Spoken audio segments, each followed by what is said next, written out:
এখন সামনে দেখবেন মাহে রমাদান আসতেছে, সিন্ডিকেট বাড়বে, সবকিছু মজুদ করবে। রমাদানটা আসলে সাহাবায়ে কেরামদের যুগে ছিল কমিয়ে দিত, দাম যা ছিল 2 দিরহাম হলো ওটাকে 1 দিরহাম করতো। এখন হলো মনে করেন 5 টাকার জিনিস দেখবেন 50 টাকা দিয়ে কিনতে হবে। আসতেছে, সামনে আসতেছে, টেনশন নিয়ে না। আল হক কুমরুন, হক কথা টিকা। আবু বকর, ওমর, ওসমান, হায়দার, 1,24,000 মতান্তর 2,36,000 সাহাবায়ে রাসূল দুনিয়াতে এসেছিলেন। কেউ কোনো মঙ্গল গ্রহ থেকে আসেন, এই দুনিয়ার বাসিন্দা ছিলেন। আওয়াজ দিতে হবে, ঠিক কিনা বলেন? আচ্ছা, এই দুনিয়ার যে বাসিন্দা ছিলেন তেনারা কাফের আজম থেকে ফারুক আজম ওমর ইবনুল খাত্তাবও হয়েছে। সুবহানাল্লাহ। এত আদলে ইনসাফ করতেন হযরত ওমর তেনার শাসন আমলে।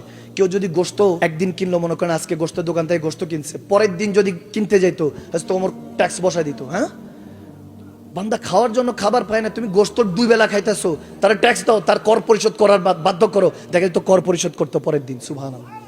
নিসফু শাবান চলতেছে। সুবহানাল্লাহ। আমার নবী বলেন এই শাবান আমার মাস, আর সামনে আসতেছে রমাদান, আল্লাহর মাস। কার মাস আসতেছে সামনে? আর এখন কার মাস চলতেছে? নবীজির মাস। কার মাস? সাল্লাল্লাহু তাআলা আলাইহি ওয়াসাল্লাম। সুবহানাল্লাহ পড়েন না? আমাদের এখন হলো মন্ত্রী যদি হয় কোন রকম, সব সন্তানরা পড়াশোনার জন্য আমেরিকা। ভালো মতো শুনে, একদিন মদিনার মধ্যে বাজার বসেছে, এক ঘোড়া বিক্রেতা আসছে। তো ওমর আমিরুল মুমিনিন তখন 24 লক্ষ মোরাব্বা মিলের হুকমারান, তিনি মালিক। সুবহানাল্লাহ। সেই ওমরের কথা বলছি যে রোম সালতানাতের কাছে চিঠি লিখে বলতো, আমি ওমর ইবনুল খাত্তাব, গোলামে মুস্তাফা, আমি তেনার বান্দা, আল্লাহর বান্দা। আমি ওমর কারো কাছে আরজি মিন্নতি করি না, আমি হুকুম দেই। সুবহানাল্লাহ বলে। আমি ওমর হুকুম দেই, হয়লে আমার সাথে যুদ্ধ করো, নাহলে কলমা পড়ো। কলমা পড়লে আমি আর মুসলমান হয়ে মুসলমান উপরে জুলুম করে না। সুবহানাল্লাহ। বলে আমি হুকুম দিচ্ছি, তলোয়ার নাও, যুদ্ধ করো, নাহলে কালমা পড়ো। তখন বলতেছে কালমা পড়বো না, যুদ্ধ করবো ওমরের সাথে। মাথা খারাপ হইছে। সুবহানাল্লাহ। আরো জোরে পড়েন না সুবহানাল্লাহ বলেন না? সে ওমরের কথা বলছি, যাকে দেখলে শয়তান 40 দিন পর সে রাস্তা দিয়ে হাঁটতো না। 40 days later ওই রাস্তা দিয়ে, যে রাস্তা দিয়ে ওমর হেঁটে যাবেন 40 দিন পর। কয়দিন পর? আমার যুবকগুলি হযরত ওমরের সুন্নতে যাতে চলে আসে, একটু বলুক না কয়দিন পরে? 40 দিন। 40 দিন পর শয়তান সেই রাস্তা দিয়ে হাঁটে না, হযরত ওমর সেই রাস্তা দিয়ে হেঁটে যাবেন। সুবহানাল্লাহ। এই শান দিয়েছেন কে? ওমরকে। হযরত ওমরকে এই শান দিয়েছেন কে? ঘোড়া দেখলো, পছন্দ হলো। এখন ওই দোকানদারকে, যে তাজের ছিল, ব্যবসায়ী ইহুদি ছিল, বলে ঘোড়াটা আমি পছন্দ হয়েছে, আমি একটু টেস্ট করতে পারি? আমি একটু টেস্ট করে দেখি, একটু চড়ে দেখি কেমন। বলে হ্যাঁ টেস্ট করেন, টেস্ট করে দেখেন, তারপর আমি বিক্রি করব। বলে তারপরে কথা হলো যে যদি পছন্দ হয় তাহলে কিনবো। হযরত ওমর আমিরুল মুমিনিন টেস্ট করলো। টেস্ট করার সময় হঠাৎ করে একটু গর্ত পড়লো, ঘোড়াটা একটু দুর্বল ছিল, পরে ঘোড়ার টাকনো ছিলে গেল। ছেলে যাওয়ার পরে আসার পরে বলতেছে ঘোড়াটা তো আমার পছন্দ হয় না, এটা তো কমজোর। বলে না, এটা তো হবে না, আমি মানি না। দেখেন এখনকার বিচার, আমরা বিচার দিলে, মামলা করলে দেখা যায় তারিখ পে তারিখ, তারিখ পে তারিখ, একটা কথা আছে, তারিখের উপর তারিখ, ডেটের উপর ডেট দিতে দিতে শেষ। বেচারা যে হক ছিল, সে তার পায়ের জুতা ক্ষয় হয়ে যায়, সে আর কেস মোকদ্দমার হক পায় না, বহুত পেন্ডিং পড়ে আছে। জজ সাহেবের আদালতে যান। হযরত ওমর ইবনুল খাত্তাব সাচ্চা বান্দাদের কথা বলছি। ঘোড়া পছন্দ হয় নাই, বলতেছে এটা কামজোর, কিনবো না। এখন সে বলতেছে আমি মানি না, আমার ঘোড়া তো ভালোই ছিল, আপনি এখন ছুলে টুলে নিয়ে এসে, ঘোড়া অ্যাক্সিডেন্ট করে নিয়ে এসে বলতেছেন কিনবেন না, আমি মানি না। হযরত ওমর বলতেছে তাহলে এক কাজ করো, ওই যে কাজী শুরা রাদিয়াল্লাহু তাআলা, কাজী শুরা নামে একজন কাজী ছিলেন, তাহলে ওনার আদালতে যাও, বিচার দাও। সুবহানাল্লাহ। তিনি তখন মুসলমানদের ইমাম, সারা পৃথিবী লিড দিতেছেন। সুবহানাল্লাহ বলেন। কখনো দেখছেন, মনে করেন যে আপনি আমারটা ইয়া করছেন, আমি বললাম যে জজ সাহেবের কাছে যাও, অমুকের কাছে যাও, তাহলে বিচার পাইতে পারো, এরকম কি কখনো হয়েছে? কিন্তু আমার নবীর গোলামদের শানই আলাদা। সুবহানাল্লাহ। আমার আল্লাহর খাস বান্দাদের শানই আলাদা, ঠিক কিনা? লাকাদ রাদিয়াল্লাহু আনিল মুমিনিনা। খেয়াল করুন, বলে অমুক যাও, কাজী শোরার কাছে যায় নালিশ দাও। গেছে, গিয়ে ওই ইহুদি, সে কখনো মক্কা মদিনায় আসে নাই, প্রথমেই আসছে। হযরত ওমরের জামানায় ব্যবসা করার জন্য আসছিল, ঘোড়া বিক্রি করতে। যখন বিচার নিয়ে গেল, বলে ওমর ইবনুল খাত্তাবের কাছে বিক্রি করেছি, তখন এরকম এরকম হলো। উনি বললেন যে আমি টেস্ট করে যদি ভালো লাগে নিব, নাহলে নিব না। তখন কাজী সাহেব বলে আচ্ছা ঠিক আছে। হযরত আমিরুল মুমিনিন ওমর ইবনুল খাত্তাব আসলো, কাঠগড়া দাঁড়ায় আছে। বলে ইয়া আমিরুল মুমিনিন, কথা কি সত্য বলছে? বলে হ্যাঁ সত্য বলছে। তো যখন বললেন ইয়া ওমর, যেহেতু কথা সত্য বলছে, আপনি কি বলেছেন? বলে আমি তো বলেছি যদি ভালো লাগে তাহলে কিনবো। আমি বলেছিলাম এখন ভালো লাগে না, এখন কিনবো না। এখন এটা আমি ইচ্ছা করে ফিরে নিয়ে, সে নিজেই পড়ে গিয়েছে, ঘোড়াটা নিজেই পড়ে গিয়েছে।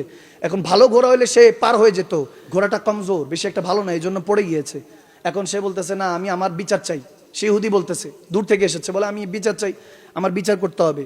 এই দেশে কি বিচার আছে? সে ভাবছে যে বিচার আর কি হবে, তাকে দেখে মনে হচ্ছে ওমর ইবনুল খাত্তাবকে দেখে মনে হচ্ছে অনেক রাইস জাদা পয়সাওয়ালা, আমার বিচার কি পাবো?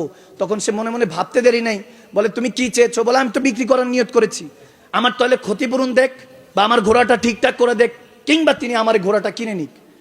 তখন কাজী সাহেব রায় শোনাতে লাগলেন, ইয়া আমিরুল মুমিনিন ওমর ইবনুল খাত্তাব, কিছু মনে করবেন না, তার ক্ষতিপূরণ দেন, নয়তোবা তার ঘোড়া যেমনটা ছিল তেমন ফেরত দেন, নয়তোবা কিনে নেন। তখন হাজরত ওমর বলতেছেন ঠিক আছে, তাহলে রায় কি হলো? বলে যে কোনো একটা করেন। বলে আমি ঠিক আছে, আমি তাহলে কিনে নিতে রাজি আছি। সুবহানাল্লাহ। ওই ইহুদি তো একটা টাসকি, অবাক হয়ে গেল যে আয় হ্যাঁ কিনে নিচ্ছে, আচ্ছা ঠিক আছে, বিক্রি করলো। এরপরে কাজী সাহেব বলেন দাঁড়ান, বিচার শেষ হয় নাই, বিচার আরো আছে। এই বেচারা পেরেশান হয়েছে, মদিনায় এসে পেরেশান হয়েছে।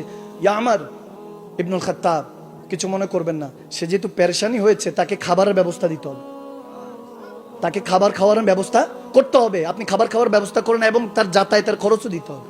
সুবহানাল্লাহ। আমিরুল মুমিনিন, তিনি বাদশাহ, তেনার জামানার কথা বলছে। এখনকার আমাদের তো প্রোটোকলের শেষ নাই, সামনে পিছনে গাড়ি, আপনি আমি যেতে যাইতেছি অ্যাম্বুলেন্স দেখি, অ্যাম্বুলেন্স দাঁড়ায় আছে কেন? মন্ত্রী সাহেবের গাড়ি যাবে, এমপি সাহেবের গাড়ি যাবে, মন্ত্রী সাহেবের গাড়ি যাবে, এজন্য অ্যাম্বুলেন্সে টো টো চলতেছে, মৃত্যুর সাথে লড়তেছে, কেউ অসুস্থ, দেখা যায় রোড গার্ড ব্লক হয়ে থাকে।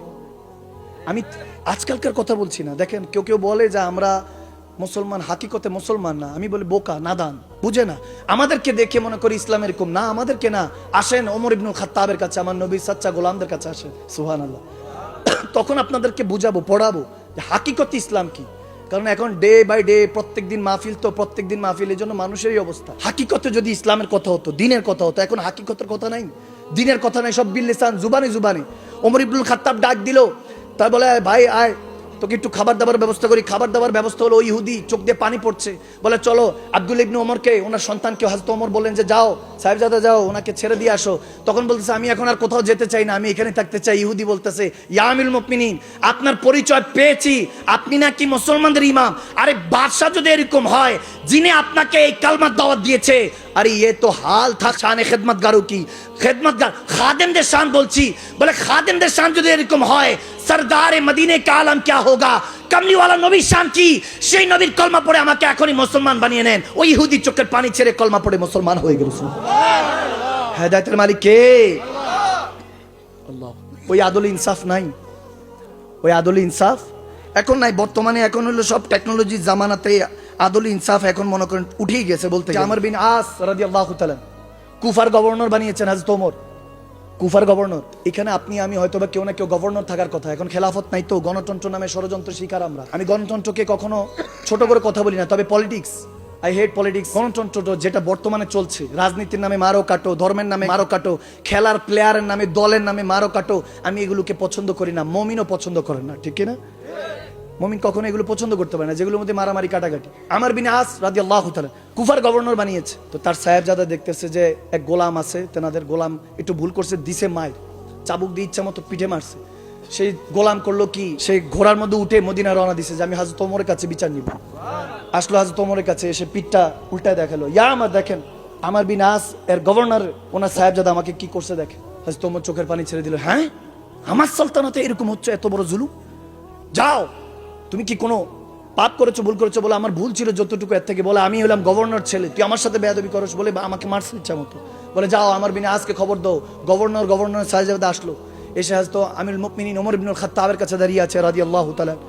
তিনি তখন বলতেছে তুমি এই বান্দার উপর কেন জুলুম করলা? তার মা তো তাকে আজাদ পয়দা করছে, তুমি কেন গোলাম বানাইলা? জানো না যে গোলামি শুধু কামলিওয়ালা নবীর হবে আর বান্দেগি একজনের হবে? তিনি কে? আওয়াজ দেন কে? কবির খেয়াল। ওই আমর বিন আস রাদিয়াল্লাহু তাআলা যায়েদ সাহাবা, তেনাকে গভর্নর থেকে সরিয়ে দিল। ওই যুবককে বলতেছে যে তুমি হাতে চাবুক দিয়ে বলতেছে এই সাহেবজাদারে মারো, এবার তুমি দিছে এবার মায়ের। আমর বিন আস সাহেবজাদাকে ইচ্ছা মতো চাবুক মারার পরে বলতেছে যে আমার উপরে এরকম জুলুম করা হলো, আমি গভর্নর সাহেবজাদা। তখন বলতেছে তুমি হইতে পারো গভর্নর সাহেবজাদা, এ হলো দয়াল নবীর উম্মত। সুবহানাল্লাহ বলেন না? বলে দয়াল নবীর গোলাম, তোমার গোলাম না। এটা বলে গভর্নর সাহেব আমর বিন আসকে দায়িত্ব দিছে যে কুফা থেকে সরিয়ে, গভর্নর থেকে সরিয়ে উটের দায়িত্ব দিছে, উট চড়াও, তুমি এটার জন্য কোনো কাবেল না। সুবহানাল্লাহ। টাটার লেবাস পরিয়ে বলে উট চড়াও। এরকম শাসন আমল ছিল, আদল ইনসাফ ছিল। ওলিয়ায়াজ ওমর ইবনুল খাত্তাব কঠিন এক রুলস তৈরি করেছেন, যে গভর্নর হবে, যে দায়িত্বশীল হবে, যে মন্ত্রী হবে, সে কখনো ভালো পোশাক পরতে পারবে না, যাতে করে গরিবরাও তার কাছে আসতে পারে। সুবহানাল্লাহ। ভালো মতো শুনেন, আমাদের এই বছরই আমাদের মনে হয় শেষ সুযোগ। 17 বছর পরে কিংবা 18 বছর বা বহু বছর পরে একটা সুযোগ আসছে আমাদের দেশটাকে পরিবর্তন করা। শাহজাল ইয়ামানি, শাহপন ইয়ামানি বহু কষ্ট করে ইয়ামান শহর থেকে আপনার আমার জন্য আসছে। এখন খুব রেডিমেড মুসলমান তো, চাইলে হুজুর দাওয়াত দিয়ে পাওয়া যান, চাইলে সার্চ দিলে কোরআন শোনার কথা পেয়ে যান, সব তো রেডিমেড। আপনার আমার কাছে তো এখন কষ্টের কিছু নাই। কষ্ট করে দিনও কায়েম করতে হয় না, যুদ্ধ করতে হয় না, রক্ত জড়াতে হয় না, আপনও দাফন করতে হয় না, এমনি ইসলাম আছে তো। এজন্য এখন খাই দেয় ঘুমাই, কোনো খবর নাই, চোখে মুখে পানি দেন, বহুত ঘুমাইছেন। এখন আবার হযরত ওমর ইবনুল খাত্তাবের মতো জামানা আমাদের উপর অত্যাচার করছে। প্যালেস্তিন গাজার মধ্যে 2 মাসের বাচ্চা থেকে 90 বছর বৃদ্ধ পর্যন্ত রেহাই পাচ্ছে না, বোমা দিয়ে উড়িয়ে ফেলছে। ঘাস কে খাচ্ছে? আপনি আমি তো যা খাবার খাবো, আপনার আমার ঘরে এখনো মাশাআল্লাহ খাবার আছে, আলহামদুলিল্লাহ, আল্লাহর রাসূলের পাকের সাদেকায়। এখনো আমার ভাই বোনেরা এখনো প্যালেস্তিনের মধ্যে, গাজার মধ্যে ঘাস খেয়ে দিন পার করছে। ভালো মতো শুনেন, আমাদের সামনে মাহদী আলাইহিস সালাম আসতেছে, যুবকদেরকে তৈরি করেন। এই দুনিয়াদারিতে কোনো কিছু না, এই রঙিন চশমা খুলেন, নিজের হাতে যেদিন আপনকে দাফন করবেন ওদিন বুঝবেন কত দানে কত চা। ভাত ডালের দাম, ভাত চালের দাম বাড়লে দেখেন না ধর্মঘট হয়। আজকেও ট্রাকের ধর্মঘট হয়েছে, নাহলে আরো আগে আসার কথা। ন্যায্য বিষয় পাচ্ছে না বিদায় ধর্মঘট হচ্ছে। তা আমি এই জন্য বলতে চাই ভাইয়েরা আমার, এই যে ওষুধ দেখবেন যে ওষুধের ফার্মেসিতে গেলে কোনো টাকা কম নাই, যেটা লেখা সেটাই আনতে হয়। আওয়াজ দেয় না? ওষুধের দাম কি কমানোর ব্যবস্থা আছে? না, যেটা লেখা সেটা। এখন ভাতের থেকে মানুষ ওষুধ খায় বেশি, তারপরে রোগ ছাড়ে না কেন? আমার কাছে আসেন, আপনার কোন সমস্যা, আমি পানি পরে ফু দিয়ে দিব, আলহামদুলিল্লাহ, আল্লাহ রাসূলের পাকের সাদকায়। যদি ঠিক না হয় আমাকে বাইন তালাক দিবেন, মাকদুম সালমান, আমি মাদানী সাহেবকে বাইন তালাক দিবেন, আমার ওয়াজ শুনবেন আর কখনো। আর যদি ভালো হয় দোয়া করবেন, আর মনে মনে বলবেন আমরা মুর্দা নবীর কলমা পড়িনি, আমরা জিন্দা নবীর কলমা পড়েছি, ঠিক কিনা? ওলি আয়াজের কথা বলছি। ইয়ামানের গভর্নর হযরত ওমর ইবনুল খাত্তাব তেনাকে মুকাররার করেছেন। তিনি বলেছেন, খবরদার রেশমি পোশাক, ভালো ভালো পোশাক পরবে না, যাতে গরিবরাও তোমাদের কাছে আসতে পারে, আর বাইরে কোনো পাহারাদার রাখবে না। এখন উনি পাহারাদারও রাখছে, অনেক ভালো ভালো পোশাক পরতে। মুহাম্মদ ইবনে মুসলমান ওনাকে পাঠানো হলো, ওনার গুপ্তচর ছিলেন জায়েদ আখত, ঘটনা কি সত্যি কিনা? এসে বলছে ইয়া আমিরুল মুমিনিন, ঘটনা সত্য। উনি রেশমি পোশাকও পরে, বাইরে দারোয়ানও রাখে, যাতে ওনার সাথে দেখা সাক্ষাৎ করতে একটু এরকম হয়। তো বলে খবর দাও, বলো আমি ওমর ডেকেছি। ওমর ইবনুল খাত্তাবের কথায় দৌড়াতে দৌড়াতে আসলো, কাঁপতেছে। জানে তো ওমরের উসুল বড় কঠিন, ঠিক কিনা? ওরকম হযরত ওমর ইবনুল খাত্তাবের মতো এখন উসুলওয়ালা কিছু নেতা দরকার, কিছু নেতৃত্ব দরকার, নয়তো আমাদের এই সমাজ বর্বরতার জায়গায়। আপনি আমি তো পার হয়ে দিয়েছি, আমাদের সামনে ভবিষ্যৎ প্রজন্ম কি অবস্থা আছে কি জানে। ওই যে দেখেন না, মোবাইল নিয়ে বড় বড় করতেছে, খবর নেই, ওয়াজ নসিহত চলতেছে। কেন? কারণ আমরা হাতে হাতে ধরাই দিছি, কিছু করার নাই। বাচ্চা এখন খাবার খাওয়ার আগে দেখবেন মোবাইলটা ধরায় দেয়, যাতে কান্নাকাটি না করে, ঠিক কিনা বলেন না? এই অবস্থা চলছে, হাসি তামাশার জায়গা বানিয়ে ফেলেছে এই কোরআন শোনার জায়গা। যুবকরা আমাকে সারাক্ষণ বলতে থাকে, শেখ অনেক কষ্টে আমরা হেদায়েতের কথাগুলি আপনার থেকে শোনার চেষ্টা করি, আপনি বেশি বেশি করে সাহাবা রাসূলদের আদর্শের কথা বলবেন। আমি যেন বেশি বেশি করে হযরত ওমর ইবনুল খাত্তাব, সাহাবা রাসূলদের আদর্শের কথা বলি। এই আদর্শটা হলো হাকিকতে মুসলমানদের কথা। কসম করে বলছি, এনাদের কথা শুনলে ঈমান শক্তিশালী হয়ে যায়, শয়তান ধারে কাছে আসে না। আপনি কি নামাজকে না বলবেন? নামাজ বলবে যে আয় না বান্দা, তুই কই যাস, আল্লাহর কাছে আয়। সুবহানাল্লাহ, ধরে নিয়ে যাবে নামাজ পড়ার। বলতে হবে না যে নামাজ পড়ছ না কেন, এটা বলতে হবে না। নামাজ তারা ডাকবে, আজান তাকে ডাকবে, বলবে ওই যে আমার মালিক ও খালিক ডাকতেছে, ঠিক কিনা? যদি এমপি সাহেবের সাথে অ্যাপয়েন্টমেন্ট থাকে, অনেকে বলে তো হুজুর নামাজে মনোযোগ বসে না, ইবাদতে মনোযোগ বসে না, অনেক সময় করবো কি? আমি বললাম কিচ্ছু করতে হবে না, ছোট্ট বিষয়। কেউ যদি আপনার প্রফেসর, কোনো শিক্ষক, কোনো উস্তাদ, কোনো এমপি সাহেব যদি অ্যাপয়েন্টমেন্ট দেয় অমুক টাইমে এসো, দেখা যায় 10 মিনিট আগে হলো পৌঁছাই, ঠিক কিনা? ঠিক কিনা?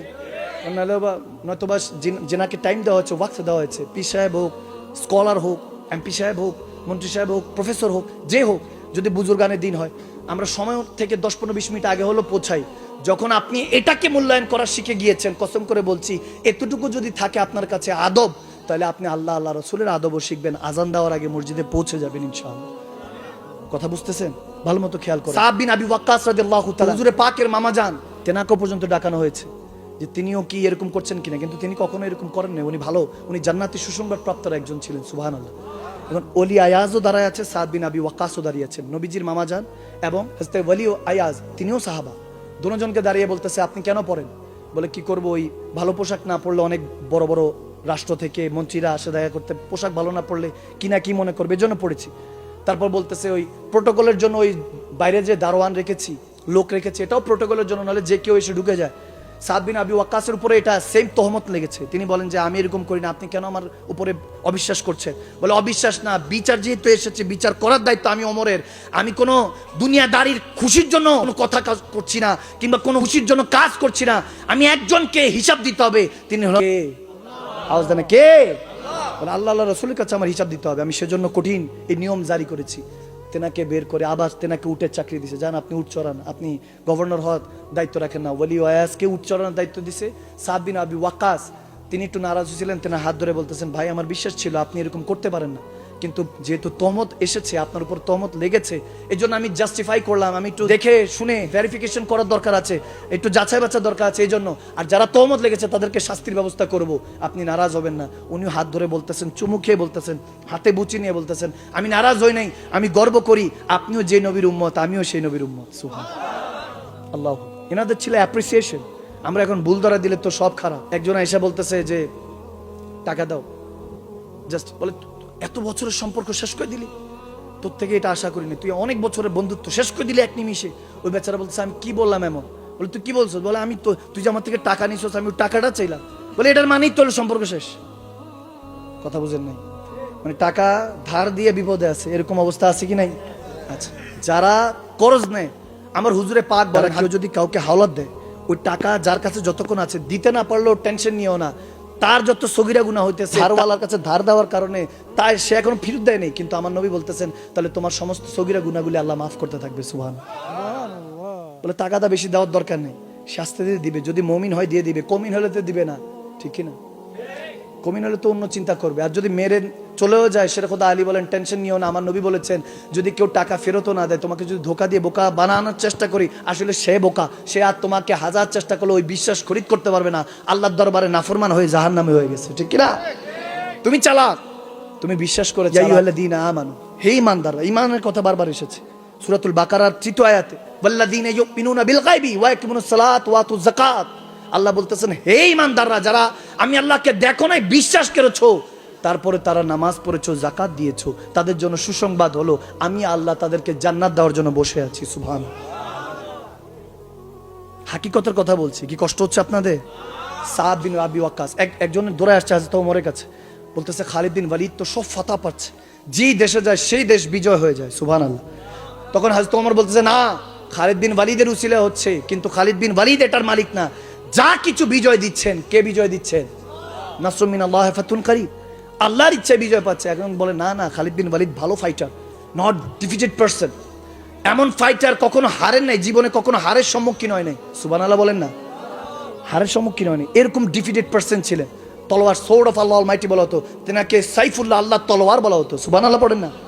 হযরত ওমর যখন দেখতে পেলেন যে সবাই তার তোয়াজ করছে, সাদ বিন আবি ওয়াক্কাসও আছে, তেনার দলে কেউ যেতে চায় না, বলে খালিদ বিন ওয়ালিদ যেই দলের জেনারেল, যেই দলের নেতা, আমি সেই দলে যাব, কারণ ওইখানে গেলেই জয় লাভ হয়। মুসলমানদের ঈমান একটু দুর্বলতা আসা শুরু হইল। খালিদ বিন ওয়ালিদ বারবার ফাতে পাচ্ছেন দেখে হযরত ওমর ইবনুল খাত্তাব করলেন কি, ওনার কাছে চিঠি পাঠালেন, একজন ওয়াজিরের মাধ্যমে, বলে যাও চিঠিটা খালিদ বিন ওয়ালিদকে দিও, যে তেনাকে সরে যেতে বলো, এবং সাদ বিন আবি ওয়াক্কাসকে আমি গভর্নর হিসাবে, ওই জেনারেল হিসাবে নিযুক্ত করলাম, এটা বলো।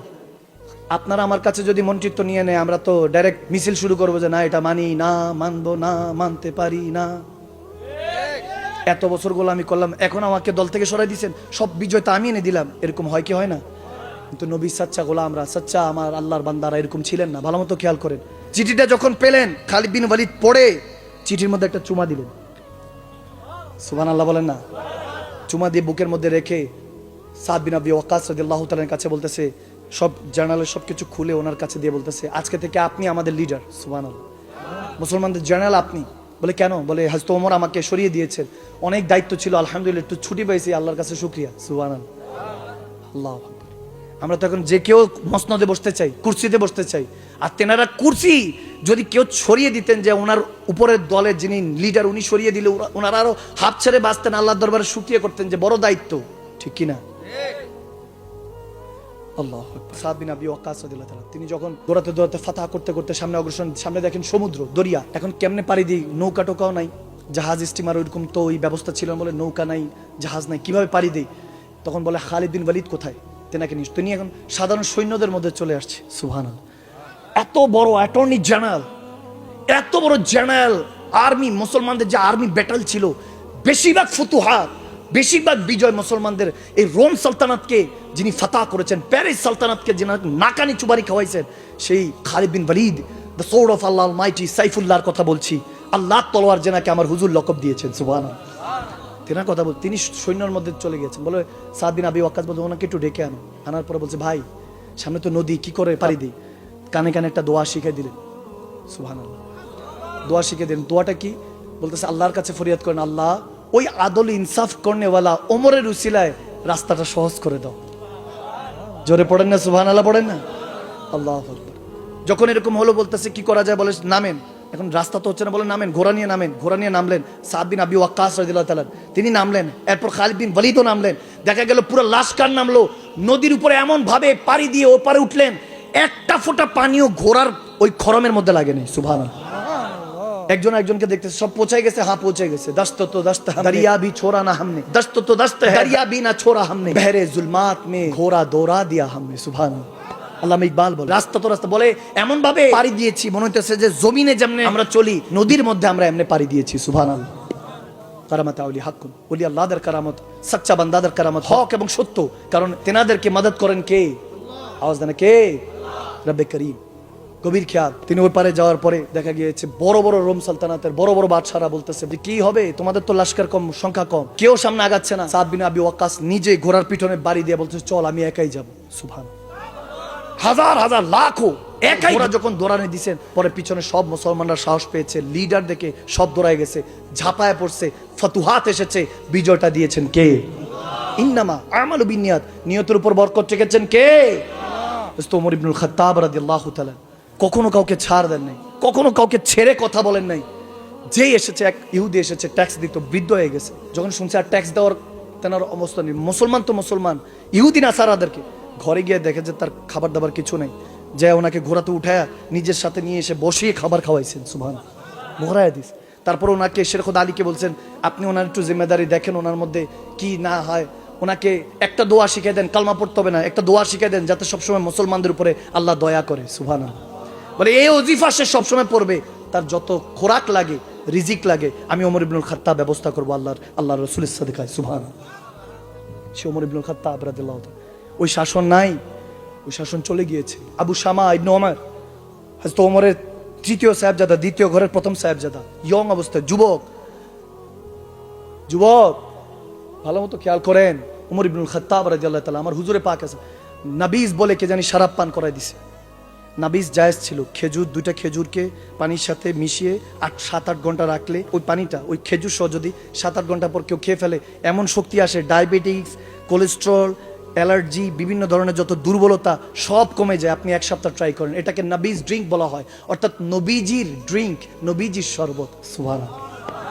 আমি নিজে ট্রাই করে আপনাদেরকে বলছি, দুর্বলতা লাগলে এটা পান করেন। তো নাবিজ বলে মদ পান করাই দিছে। এখন আবু শামা ইবনে ওমর, তিনি তো টাল বাহানা করতেছেন, সাহাবাদের কাছে ধরা খেয়ে গেছেন, এনে হযরত ওমর ইবনুল খাত্তাবের কাঠগড়ায় বিচার করেন। তিনি যখন বলছেন বিচার, ওনার স্ত্রী দৌড়ায় আসছে, আবু শামার আম্মা দৌড়ায় আসছে, ওনার হযরত ওমরের খাতুন এসে বলতেছে দরকার বলে আমি পায়ে হেঁটে হজ করব, যত কোরা আছে ওই কোরার বদলে আমি, কারণ 80 কোরা দিতে হবে, 80 দৌড়া দিতে হবে, বলে প্রত্যেক দৌড়ার জন্য আমি একটা কোরা করব, আমি নিয়ত করছি। আমি দরকার বলে সন্তান তো মায়া লাগতেছে, নিজের সন্তান, ছেড়ে দেন, ক্ষমা করে দেন। সবাই বলতেছে, সাহাবারা বলতেছে থাক, অল্প বয়স, মাফ না, খবরদার, রিশতা পরে, আমার হুজুরে পাকের কানুন শরীয়ত আগে। আওয়াজ দেন ঠিক না? তেনাদের কথা বলছি, জিনাদের কারণে আজ পর্যন্ত ইসলাম পৌঁছে গিয়েছে আপনার আমার ঘরে। এখন আর এই বলনেওয়ালা পড়ানেওয়ালা নাই, ওয়াজ করনেওয়ালা বহুত আছে, অমুক লকব তমুক লকব বহুত আছে। ওয়াজ এখন বিল্লিসান, জুবানে জুবানে, তাসদিকু বিল কলব, অন্তর থেকে বলা আমরা ছেড়ে দিয়েছি।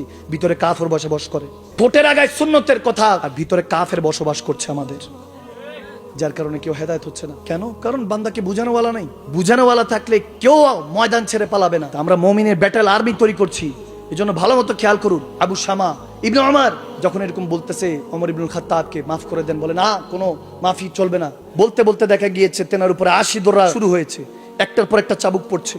তিনি বলছে আব্বা আমি ইচ্ছা করে খাইনি, ইহুদিদের চক্রান্ত, আমাকে নাবিজ বলে মদ পান করাই দিয়েছে। যখন দেখে 20 কোরা 30 কোরা পরার পর রক্ত বেরোচ্ছে, নাকে দিয়ে কানে দিয়ে রক্ত বেরোচ্ছে। সবাই বলতেছেন ওমর মাফ করে দেন, ইয়া আমিরুল মুমিনিন মাফ করে দেন। বলে না, কিসের মাফ, কোন এখানে মাফি চলবে না, শরীয়ত, আমার হুজুরে পাকের শরীয়ত আগে।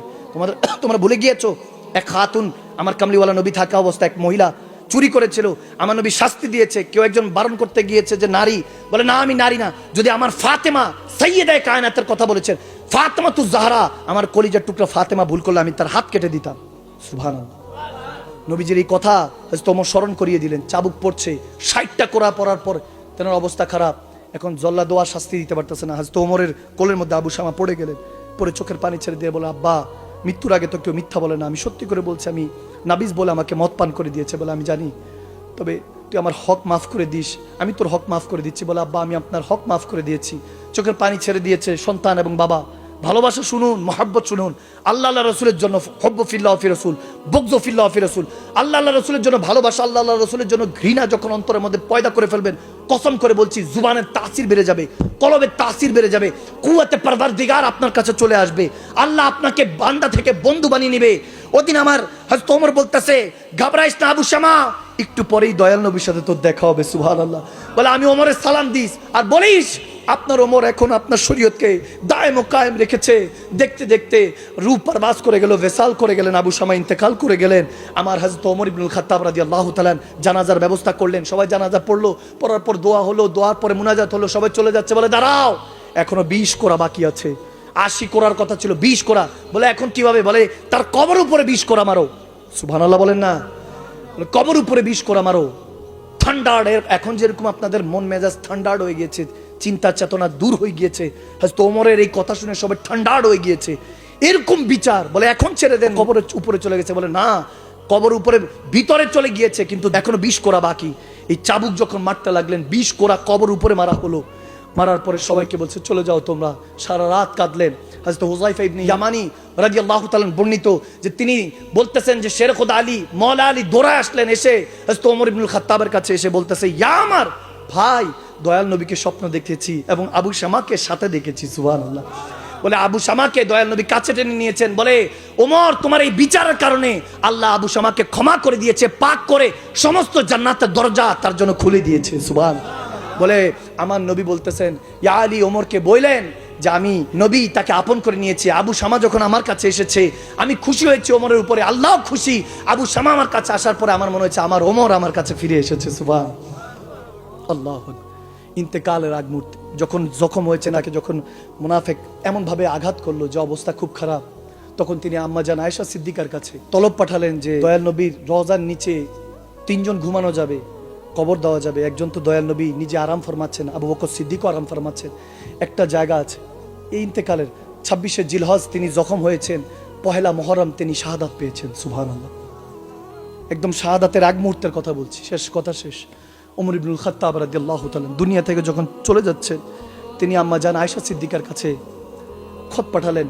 আব্দুল্লাহ ইবনে ওমর চলে গেলেন, বড় সাহেবজাদা, বলে, সাবধান, খবরদার, তিনি মুমিনদের মা, আরাম করে খুব লেহাজ নিয়ে আদব রেখে প্রশ্ন করো, যদি ফিরিয়ে দেয় কোনো সমস্যা নাই, তবে আবদার রেখো যে আবু বকরের পাশে আম্মা জান আয়েশা সিদ্দিকা 18 বছর বয়সে নবীজিকে হারিয়েছেন, স্বামীর ভালোবাসা বেশি দিন পায় নাই। বলে, তারপর ওনার জায়গা এটা, কেউ কারো কবরের জায়গা দেয় না। তারপরে বইল, ওমর একটা আরজি রেখেছে, দয়াল নবীর ওই গুম্বাদে খাজরার সামনে কি ওই সাথে কি শোয়া যায়, ঘুমানো যায়। সুবহানাল্লাহ। সে ওমর ইবনুল খাত্তাবের কথা বলছি, যখন শাম দেশ তিনি ফতুয়াত লাভ করেছেন, চিঠি এসেছে, ইহুদিরা বলতেছে, আপনি ওমর যদি নিজে আসেন তাহলে আমরা বাকি যে এলাকা আছে সেটাও মুসলমানদের করে দিব। তিনি একা একজন খাদেমকে নিয়ে রওনা দিয়েছেন। খাদেমের সাথে কি চুক্তি হয়েছে দেখেন। বলে, অনেক দূর পথ, খাদেম তুমি কিছুক্ষণ উট কিংবা মতান্তরে ঘোড়া, বলে তুমি কিছুক্ষণ ওই উটটা টাইনো, তারপর তুমি আরাম করে তুমি উপরে উঠো, আমি আবার কিছুক্ষণ টানবো। সুবহানাল্লাহ। পর্যায়ক্রমে পৌঁছাবো। যখন শাম দেশে পৌঁছাচ্ছেন, একটু নদী নালা ছিল, এখন ওই খাদেম, তারপর ওমর, আবার ওমর বসেন, আবার খাদেম টানে, আবার খাদেম বসে, ওমর টানতেছেন লাগাম। দেখতে দেখতে যখন কাছাকাছি শাম দেশের, সবাই ইস্তেকবালের জন্য অপেক্ষা করছে, ফুল নিয়ে, ওই জামানায় ভালো ভালো খুশবু নিয়ে যখন অপেক্ষা করছে, তখন পাল্লা ছিল যে উপরে বসবে খাদেম, নিচে নিচে দাঁড়াবে ওমর। সুবহানাল্লাহ। তখন খাদেম সাহেব বলতে লাগলেন, ইয়া ওমর, ইয়া আমিরুল মুমিনিন, আমি তো গোলাম, আমি নিচে দাঁড়াই, এখন তো চলে আসছি। বলে, না, যেটা তোর সাথে তয় হয়েছে সেটাই হবে। সুবহানাল্লাহ।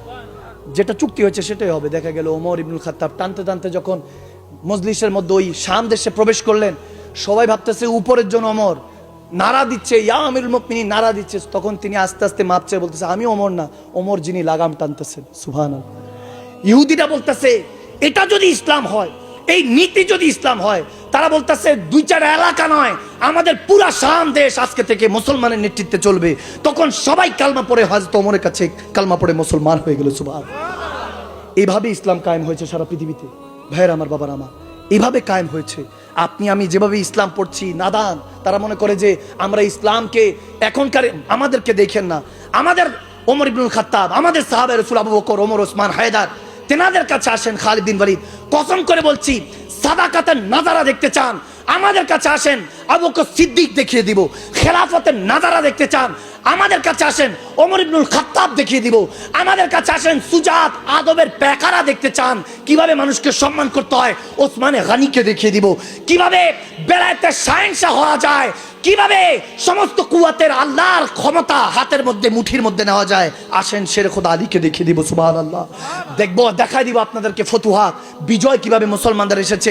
খালিদ বিন ওয়ালিদকে দেখিয়ে দিব, সাদ ইবনে আবি ওয়াকাসকে দেখিয়ে দিব, হযরত মুসাইব বিন উমাইরকে দেখিয়ে দিব। শাহাদাতের কথা বলতে চান, ইমামে হাসান হোসেনকে দেখিয়ে দিব। জিন্দেগি দেখতে চান তাহলে ইমামে হাসানে মুর্তজা মুস্তাফাকে দেখিয়ে দিব, ইমামে হোসেনে মুর্তজাকে দেখিয়ে দিব, যারা ইন্তেকাল শাহাদাত পাওয়ার পরও এখনো জিন্দা মুমিনদের। হোসাইন শহীদ হয়েছেন বিধায় আজকে ঘরে ঘরে হোসাইন, নয়তোবা ঘরে ঘরে ইয়াজিদ হইতো।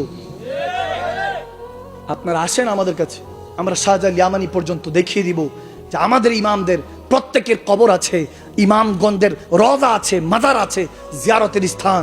কেন আপনি মুসলমানদের ইমান নিয়ে নষ্ট করছেন? যে আল্লাহ ওয়ালাদের সাথে সঙ্গ জ্ঞাপন করলে, আরে মাজার নিয়ে যারা ব্যবসা করে তারা মুনাফেক, যারা আল্লাহ ওয়ালাদের সাথে সম্পর্ক রাখে তারা তো মুমিন। মুমিনের কথা বলেন আপনারা। আমরা ছেড়ে দিয়েছি। আম্মা জান আয়েশা সিদ্দিকার কাছে যখন হযরত ওমর ইবনুল খাত্তাব রাদিয়াল্লাহু আনহু চিঠি পাঠালেন, আম্মা জান আয়েশা সিদ্দিকা ভিতর থেকে হু করে কাঁদছে, বলে ওমর এই জায়গার আমার কাছে কি চাইবে? আমি মনে মনে ঠিক করে রেখেছি, ওমর যদি ইন্তেকাল করে আমি এই জায়গা ছেড়ে দিব। সুবহানাল্লাহ। দেখা গিয়েছে হুযায়ফা বিন ইয়ামানি রাদিয়াল্লাহু তাআলা তেনার কাছে গিয়ে মাফি চেয়েছেন, চেয়েছেন যে আমার নবী আমাকে কি বলতো? মুনাফিক বলতো না, ইমানদার বলতো। ওমর ইবনুল খাত্তাব আশারায়ে মুবাশশারা খোলাফায়ে রাশিদিনদের মধ্যে যারা আশারায়ে মুবাশশারা জান্নাতে সুসংবাদ প্রাপ্ত, ওমর ইবনুল খাত্তাবের কথা বলছি। ওই শাসন চলে গিয়েছে, এখন শুধু শোষণ আছে। ভাইরা আমার, বাবার আমার, ওই ওমর ইবনুল খাত্তাবের মতো এই জামানাকে আবার বদলাতে হবে, উঠতে হবে। উঠ বান্দা কিউ ডরতা है फिर देख खुदा क्या करता है। যখন আপনি এই শান নিয়ে উঠবেন, ওদিন মরাও আপনি জিন্দা থাকবেন। যখন আম্মা জান আয়েশা সিদ্দিকা হু করে কাঁদছে যে আমার ওমরকে বলে দিও যে আবু বকরের পাশে ওমরের জায়গা খালি। শের খোদা আলী আমার কাছে বলে গিয়েছে, আবদার তো ওমরের আগে শের খোদা আলী আবদার করে গিয়েছে যে আহলে বায়াতের অংশ, নামাজের অংশ, নবীজির বংশ, ওই বংশধররা আবদার করে গিয়েছে ওমরের জন্য। দেখা গিয়েছে ইন্তেকালের পরে আমার নবীর কাছে ওমরের জানাজা পড়েছিল, বলে যদি আওয়াজ আসে তাহলে ওইখানে দাফন করিস, নয়তোবা জান্নাতুল বাকি বা কোথাও দাফন করে দিস, আমি ওমর কষ্ট পাবো না। খোদার কসম, ওই দিন মক্কা মদিনার সমস্ত সাহাবারা, মুসলমানরা, মুমিনরা শুনতে পেয়েছে রওজায়ে রাসূল থেকে আওয়াজ এসেছে, আমার গোলামকে, আমার ওমরকে আমার পাশে শুয়ে দাও। ওমর ইবনুল খাত্তাবের জন্য আওয়াজ এসেছে, দরজা খুলে গিয়েছে, ওই জায়গায় গিয়ে হযরত ওমরকে দয়াল নবীর কদমে শুয়ে দিয়েছেন। সুবহান। जिंदगी बख्श दी बंदगी को आबरूदी ने हक की बचा ली वो मोहम्मद के नवासे जिसने सजदों में गर्दन कटा ली। আমার নবীর আবু বকর, ওমর, ওসমান, হায়দার, ইমামে হাসান হোসেন সবাই শাহাদাত চেয়েছেন। আমরা মুমিন হয়ে এখন শাহাদাত চাই না। শাহাদাত কি? শাহাদাত ওই মৃত্যু যেটা আপনাকে মরার পর জীবিত রাখে। মুসলমানরা এই জীবিত থাকার জন্য শাহাদাত কামনা করতেন, যে জানে মৃত্যু তো একটা পুল, এই পারে দুনিয়া, ও পারেই মোহাম্মদ রসুল। ঠিক না?